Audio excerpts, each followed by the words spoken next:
It's interesting how few questions we actually ask about very everyday things, like when we go into a bank and we ask for a loan of, say, $50,000, £50,000, what actually happens? You see, most people live their lives based on a kind of vague image of what happens.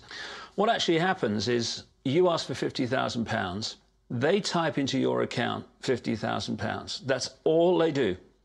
They don't mint any coins, they don't print any money, they don't move any precious metal anywhere. They just put £50,000 into your account on a computer screen.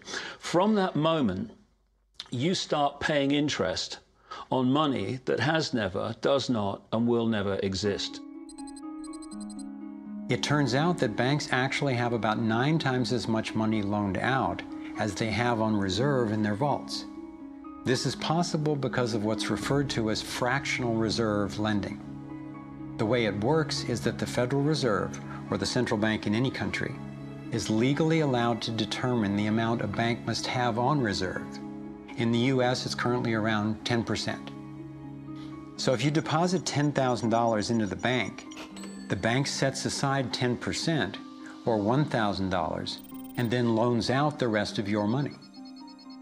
The way it works is, say another person comes into the bank and asks for a car loan of $9,000. At this moment, the bank loans out the $9,000 from your original deposit. It isn't there anymore.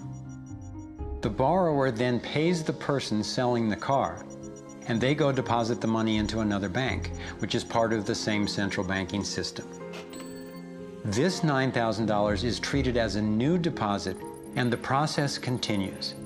The money gets redeposited and reloaned until the initial deposit of $10,000 becomes $100,000. The banking system just created $90,000 by loaning out your money. Apparently it began with the goldsmiths in the 17th century when people were trading in gold.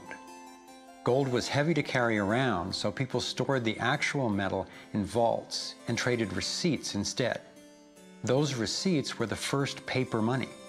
Since only a few people would withdraw their gold at any given time, the vault owners, basically the new bankers, began creating receipts for more metals than they actually held. They loaned out those receipts and charged interest on money, gold, that they didn't really have. That's how our so-called fractional reserve system was born. In this system, the bankers get to make up money out of nothing, while the rest of us have to work hard to earn it. It has created a modern form of serfdom where the mass of society is now working to pay off their debt to the banks.